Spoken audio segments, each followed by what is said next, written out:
नमस्कार साथियों, आप सभी का स्वागत है एक बार फिर से हमारे यूट्यूब चैनल में। तो दोस्तों यहाँ पर जो हमारी साइंस की सीरीज चल रही है उसका ये 5वां पार्ट है। तो दोस्तों आशा करता हूँ आप सभी को वो 4 जो पार्ट हैं अच्छे लगे होंगे और उसके साथ-साथ दोस्तों वीडियो को लास्ट तक ज़रूर देखिएगा और पसंद आए तो चैनल सब्सक्राइब और वीडियो को लाइक ज़रूर कीजिएगा। तो दोस्तों आपके लिए मैं यहाँ पर साइंस के कुछ अच्छे क्वेश्चन लेकर आया हूँ। तो दोस्तों पूरा वीडियो देखिएगा और प्लीज़ यार सब्सक्राइब बटन जरूर दबा दीजिए, कुछ नहीं लगता है। तो दोस्तों वीडियो करते हैं स्टार्ट। पहला जो क्वेश्चन है आपकी सामने, कंदु कलिका संधि शरीर के किन दो हिस्सों को जोड़ती है? पहला है अग्रपाद को कंधे से, दूसरा पंजे को कलाई से, तीसरा गर्दन को पीठ से और चौथा इनमें से कोई नहीं। तो दोस्तों अच्छा क्वेश्चन है ये, आप देखिएगा। अगर आपको पता है तो कमेंट जरूर कीजिएगा और वीडियो को लाइक जरूर कीजिएगा। तो दोस्तों यहाँ पर जो आपका ये जो क्वेश्चन है इसका जो सही आंसर है अग्रपाद को कंधे से ये जो है जोड़ती है। अगले क्वेश्चन की बात करें, निम्न में से कौन सी धातु तार के रूप में उपलब्ध है? कॉपर, लेड, कैल्शियम या फिर मैग्नीशियम? तो दोस्तों जो आपका कॉपर है यह आपका धातु तार जो है वो कॉपर है। एक ये भी अच्छा क्वेश्चन है दोस्तों, मनुष्य की खोपड़ी में कितनी हड्डियां होती हैं? 28, 23, 22 या फिर 15? तो दोस्तों आप याद रखिएगा मनुष्य की खोपड़ी में 22 हड्डियां होती हैं। अगला क्वेश्चन, यहाँ पर हम अगले क्वेश्चन देखेंगे, कौन सी धातु जल के साथ अभिक्रिया करती है? सिल्वर, सोना, लेड या फिर पोटेशियम? जल्दी से बताइएगा दोस्तों, और क्वेश्चन अच्छे लग रहे हो तो वीडियो को लाइक जरूर कीजिएगा, मुझे बार बार याद दिलाना पड़ता है। तो यहाँ पर जो धातु है दोस्तों जो जल के साथ अभिक्रिया करती है वह है पोटेशियम। उसके साथ साथ दोस्तों जो अगला क्वेश्चन है, खोपड़ी में पाई जाने वाली हड्डियां किस संधि से जुड़ी रहती हैं? यानी कि जो खोपड़ी में हड्डियां पाई जाती हैं वो किस संधि से जुड़ी होती हैं? पहला है आपका हिज संधि, दूसरा है कंदु खलिका संधि, अचल संधि या फिर इन तीनों में से कोई नहीं। तो इसका जो आपका सही आंसर है दोस्तों अचल संधि, ये आपका सही आंसर है। अगला जो क्वेश्चन दोस्तों विटामिन से संबंधित है, रक्त के थक्का या रक्त का थक्का बनने में सहायक विटामिन है? विटामिन के, विटामिन बी, विटामिन ए या फिर विटामिन डी? तो दोस्तों जो रक्त का थक्का बनने में सहायक होता है विटामिन, वह आपका विटामिन जो है के, यानी कि आपका जो फर्स्ट ऑप्शन है वह सही है। अगला जो क्वेश्चन है दोस्तों, शरीर की सबसे बड़ी हड्डी कौन सी होती है? स्टेपिज, फीबुल, फीमर या फिर टिबिया? तो दोस्तों सबसे बड़ी हड्डी आपकी जो होती है वह होती है फीमर। फीमर कौन सी हड्डी दोस्तों? जो हमारी जांघ की हड्डी होती है वह हमारी फीमर हड्डी कहलाती है। अगला जो क्वेश्चन है दोस्तों, निम्न में से दो रंगों को मिश्रित करने से हरा रंग तैयार होता है? ये क्वेश्चन दोस्तों दो तीन बार आ रहा है, यानी कि ये आप इसको याद रखिएगा। जो आपका नारंगी और बैगनी है ये यहाँ पर दो रंगों को मिश्रित करने पे यानी हरा रंग हमें प्राप्त होता है। अगले क्वेश्चन की बात करें, शरीर की सबसे छोटी हड्डी का नाम क्या है? फीमर, टिबिया या फिर स्टेपिज या इन तीनों में से कोई नहीं? तो दोस्तों आपको पता है जो सबसे बड़ी हड्डी वह फीमर है और जो सबसे छोटी हड्डी है वह है स्टेपिज, यानी कि हमारा जो सही आंसर है वह थर्ड आंसर सही है। अगला जो क्वेश्चन है दोस्तों, मानव का सबसे व्यस्त अंग कौन सा है? हृदय, हाथ, पैर, दिमाग? तो बताइए जल्दी से कमेंट करके। तो दोस्तों जो मानव का सबसे व्यस्त अंग है वह है हृदय, यानी कि जो आपका फर्स्ट वाला ऑप्शन है वह सही है। अगला जो क्वेश्चन है दोस्तों, हथेली की हड्डी को क्या कहा जाता है? कार्पल, फीमर, स्टेपिज या इन तीनों में से कोई नहीं? जल्दी से बताइए दोस्तों, एक ये अच्छा क्वेश्चन है, मस्त क्वेश्चन है और वीडियो को लाइक कीजिएगा, चैनल सब्सक्राइब जरूर कीजिएगा। तो दोस्तों हथेली की हड्डी आपकी जो है वह है कार्पल, क्योंकि आपको पता है मैंने अभी पहले ही बताया है कि सबसे बड़ी हड्डी जो है आपकी वह फीमर कहलाती है और सबसे छोटी हड्डी जो है वह स्टेपिच कहलाती है, यानी कि हथेली की जो हड्डी है वह आपकी कार्पल है।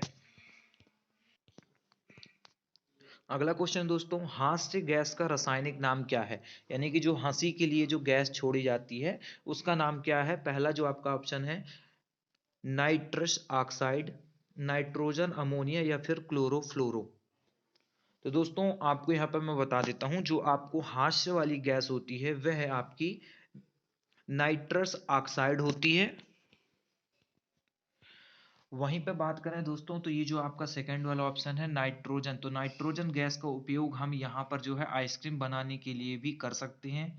बिजली के बल्बों में भी नाइट्रोजन भरने और उसके जीवन अवधि बढ़ाने के लिए भी हम यहाँ पर नाइट्रोजन का उपयोग करते हैं। उसके साथ साथ जो आपका अमोनिया है, अमोनिया गैस का उपयोग हम दोस्तों यहाँ पर जो है रासायनिक खाद्य बनाने के लिए जैसे उपयोग, जैसे कि आपका urea, ammonia sulphate, ammonia phosphorus, ammonia nitrate आदि का उपयोग हम यहाँ पर कर सकते हैं। हालांकि दोस्तों बर्फ बनाने के कारखानों में जो आपका ये अमोनिया रहता है इसका शीतलीय कारक के रूप में अमोनिया का उपयोग भी किया जाता है। उसके साथ साथ अगला जो है आपका क्लोरोफ्लोरो। उसके साथ साथ दोस्तों जैसे आपका क्लोरोफ्लोरो जो चौथा ऑप्शन है ये एक दोस्तों कार्बनिक यौगिक है जो केवल कार्बन, क्लोरीन और हाइड्रोजन जो है हाइड्रोजन और फ्लोरीन परमाणु से बनता है, ये आपका क्लोरोफ्लोरो। उसके साथ साथ जो आपका CFC होता है, CFC होता है, और इसका इस्तेमाल जो दोस्तों आपका रेफ्रिजरेटर या फिर कहें एरोसोल अनुप्रयोगों में और विलायक के तौर पर व्यापक रूप से क्लोरोफ्लोरो का उपयोग किया जाता है। बात करें नेक्स्ट क्वेश्चन की,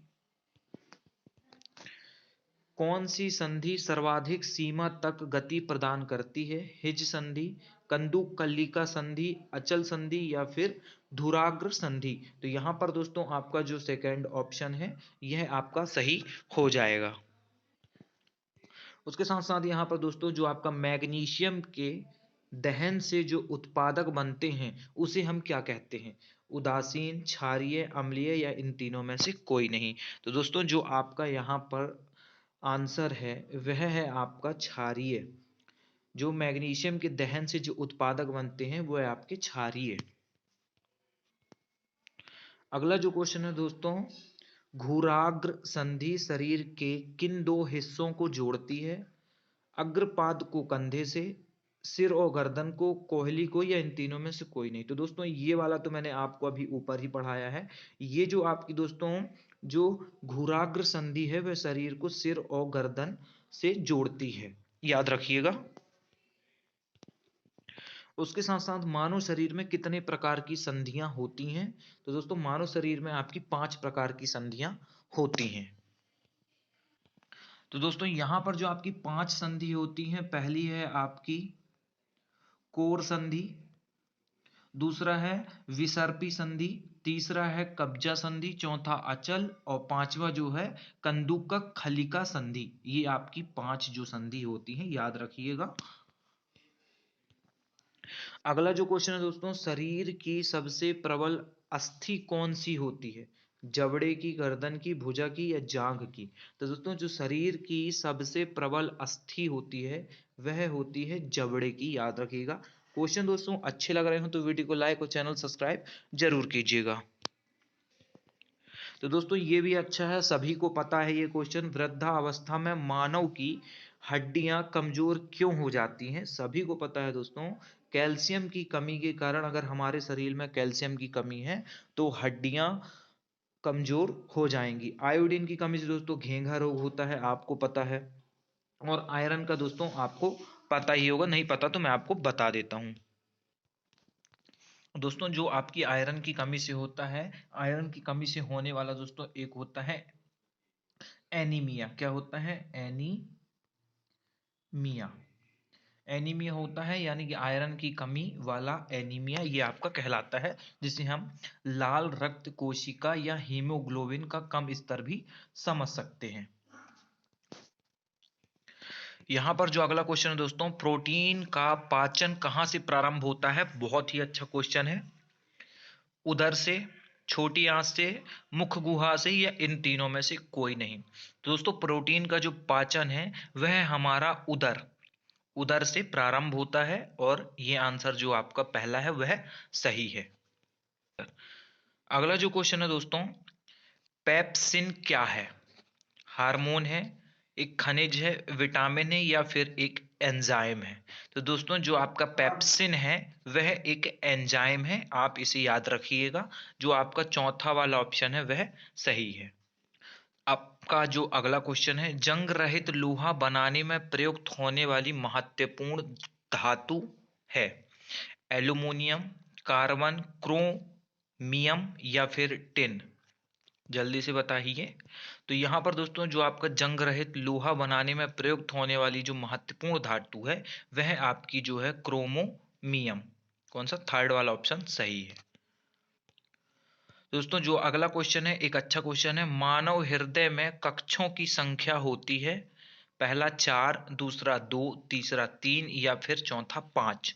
तो दोस्तों आपकी मानव शरीर में कक्षों की संख्या जो होती है वह होती है 4। कौन कौन सी होती हैं? तो दोस्तों जो 4 होती हैं जिसमें से 2 आपकी रहती हैं अलिंद, 2 जो हैं आपकी वो रहती हैं अलिंद, और जो 2 हैं आपकी वह रहती हैं निलय। कौन सी? निलय।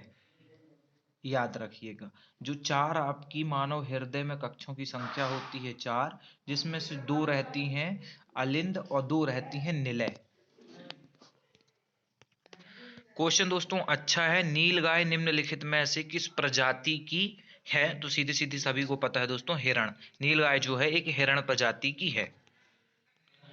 अगला जो क्वेश्चन है दोस्तों, अल्कोहल जल मिश्रण से जल को अलग किया जा सकता है?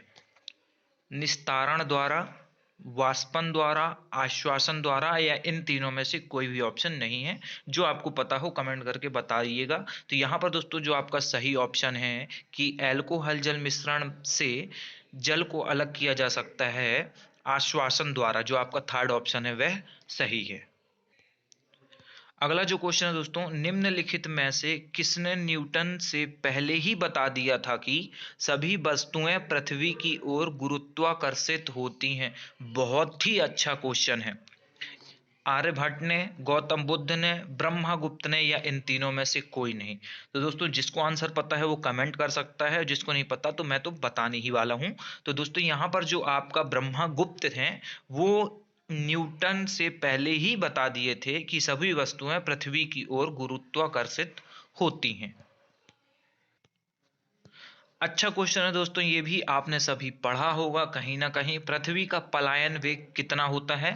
15 kilometre second, 21.1 kilometre second, 7 kilometre second, या 11.2 किलोमीटर सेकेंड? यही दोस्तों आपका जो है सही आंसर है। चौथा जो है आपका सही आंसर है। पृथ्वी का पलायन वेग 11.2 किलोमीटर सेकेंड होता है।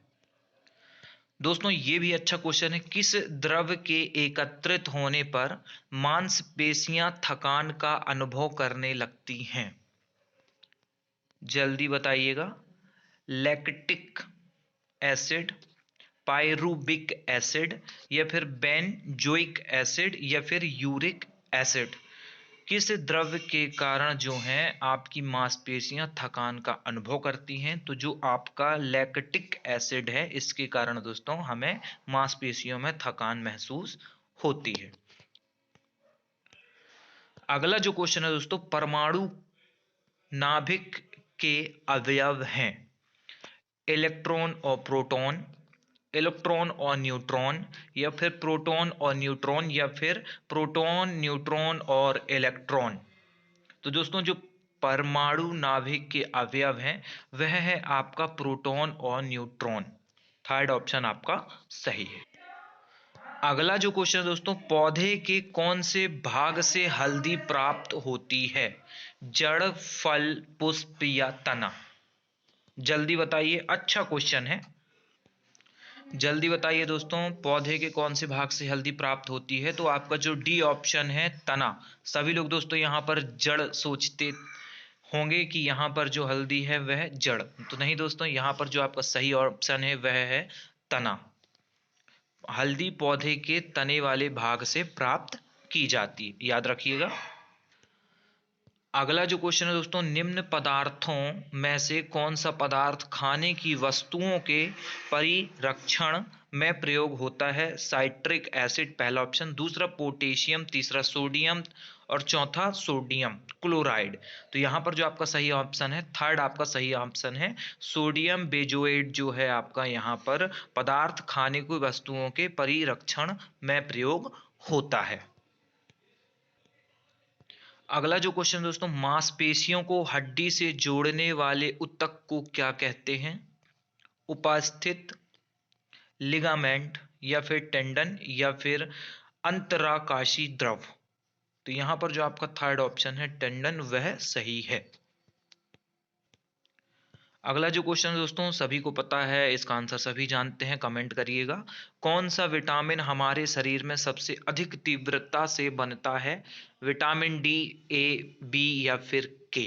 तो दोस्तों हमारे शरीर में जो सबसे अधिक तीव्रता से विटामिन बनता है वह विटामिन डी है, जो कि हमें प्राप्त होता है।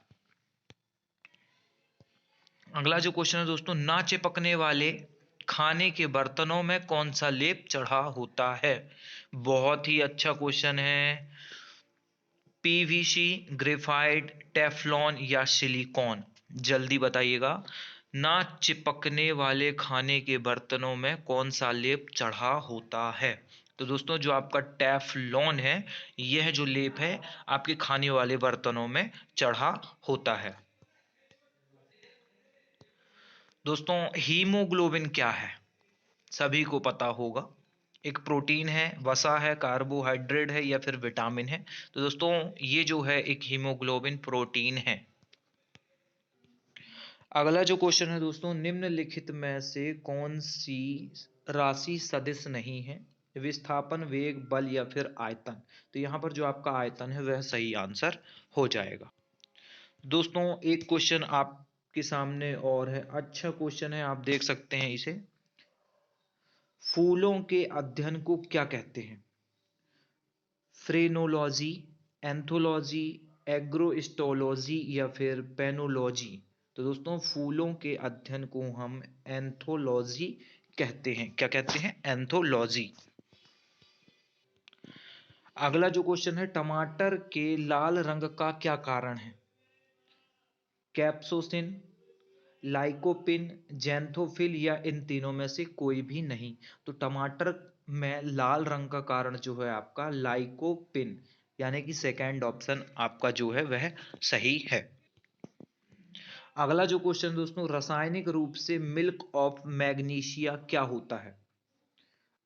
मिल्क ऑफ मैग्नीशिया क्या होता है? Magnesium carbonate, sodium bicarbonate, calcium hydroxide या फिर मैग्नीशियम हाइड्रोक्साइड?